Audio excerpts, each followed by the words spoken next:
couple weeks ago, my two beautiful little daughters, who, let's face it, are basically just walking petri dishes, gifted me with a stomach virus. So it's Thursday night, in the middle of the night, and I find myself kneeling in front of the toilet in the bathroom, retching up that night's dinner, which was grilled cheese and tomato soup, for those of you who are wondering.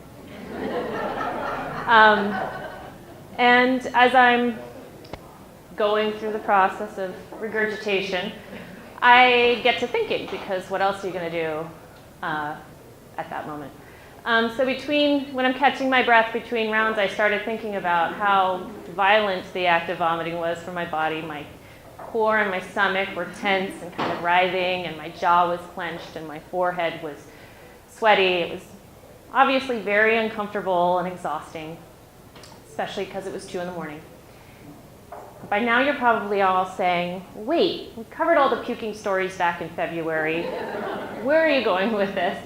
Where's the hunger part, though? I promise I'm getting to that. I recently became friends with a woman who struggles with an eating disorder. And in observing her, I've seen that she becomes very angry about a lot of things dealing with food. I've watched her struggle with that. And I started thinking about how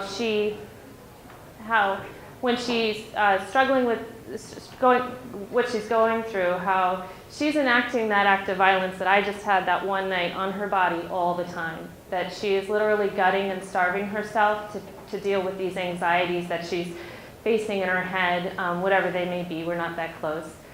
But just listening to her talk about food, she gets angry about the fact that there's cheese on her sandwich, or angry about milk in her yogurt, or angry that her cookie has chocolate. All of this anger in her directed at food and eating seems really at odds with who she is as a person. She seems like this very warm and kind and generous spirit. She's so good to my kids, and she has a sharp sense of humor. And I start to ask myself, how can somebody who seems this wonderful do this to herself? Well, unfortunately, I have experience with this sort of compulsive behavior. While I've never had an eating disorder, I understand where she is when she goes to this place of purging.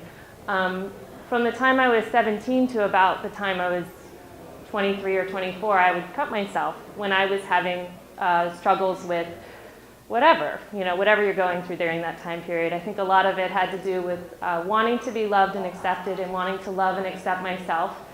And somehow in those dark moments, scratching my skin and hurting myself in that way seemed to fill this void in me. It only lasted a minute. It was immediately filled with shame and regret. The episode of cutting myself is a thing of my past, and it's something I've talked about pretty frequently. At least I feel like I've always talked about it. I've written about it in the newspaper, and I write about it on my blog, and I talk about it with my friends and family, and even to the strangers who ask me about the scars that I have on my arm.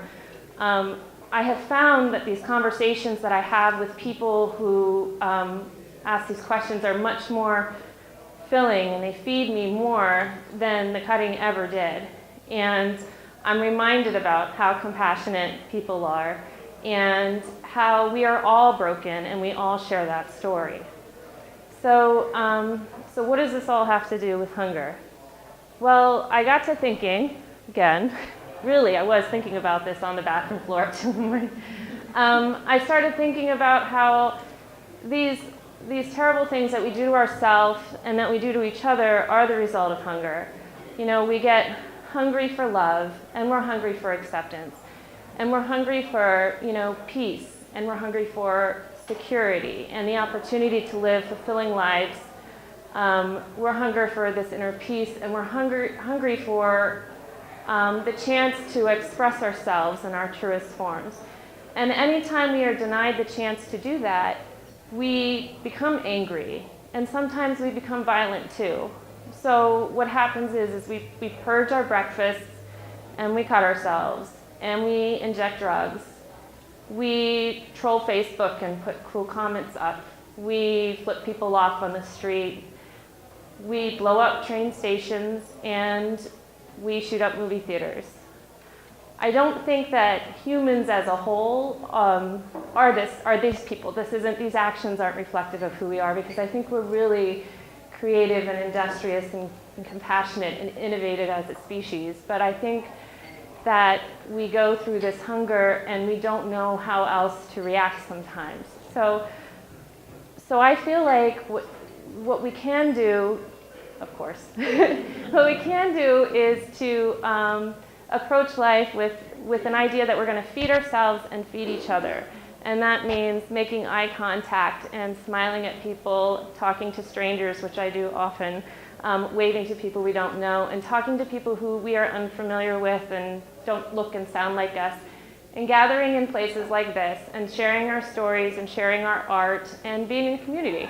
I think if we do that, then we'll feed ourselves, and I will be relieved of this hunger for having a more peaceful world. So I'm really hungry for that, and I'm really hungry for my two little walking petri dishes to go through their life in a happier place than we are right now. What I'm not hungry for, the time being, is grilled cheese and tomato soup.